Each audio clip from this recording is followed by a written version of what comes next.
Koneksi antar materi, kesimpulan, dan refleksi pemikiran Ki Hajar Dewantara oleh Eko Yulianto, SMP Negeri 1 Mungkit, CGP, Kabupaten Magelang. Sebelum saya mengenal filosofi Ki Hajar Dewantara, ada beberapa hal yang menjadi hal yang tidak baik bagi saya. Yang pertama yaitu berfokus pada hasil. Saya sebagai pendidik lebih sering berfokus pada hasil tanpa melihat proses peserta didik dalam mencapai suatu kompetensi. Yang kedua, berpusat pada guru. Saya masih sering melakukan proses KBM bersifat satu arah. Pendidik yang aktif sedangkan peserta didik yang pasif. Yang ketiga, mengabaikan kodrat anak. Terkadang saya melupakan bahwa peserta didik memiliki kodrat alam bakat yang berbeda-beda. Yang keempat, tegang dalam proses KBM.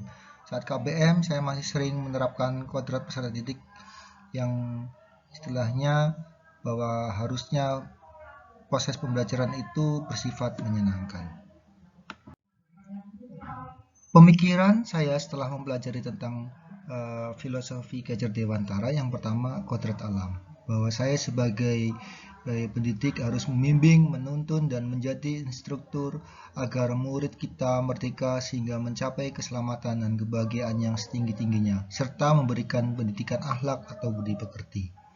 Yang kedua, kodrat zaman. Saya sebagai pendidik harus memberikan materi atau pengetahuan sesuai dengan tuntutan alam dan zamannya. Saat ini setiap anak harus memiliki keterampilan abad 21 yang berguna untuk masa depan mereka kelak.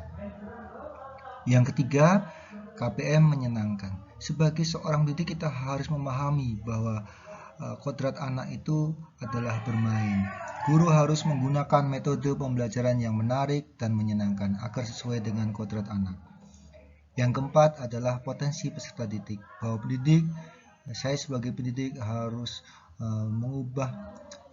tidak dapat mengubah kodrat alam peserta didik, karena kodrat alam merupakan dasar yang harus diperhatikan dalam pendidikan, dan itu di luar kecakapan atau kehendak kita sebagai pendidik. Yang kelima, bahwa saya sebagai pendidik harus berpihak pada peserta didik. Pendidik tidak bisa memaksakan kehendak yang kita inginkan. Anak memiliki pemeran utama, merupakan subjek, bukan objek pendidikan.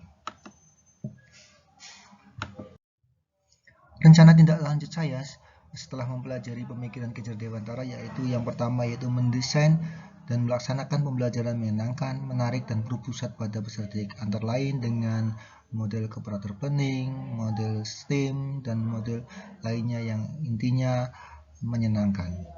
Kemudian yang kedua yaitu kegiatan berbasis lingkungan dengan memanfaatkan lingkungan sekitar sehingga lebih menjadi optimal.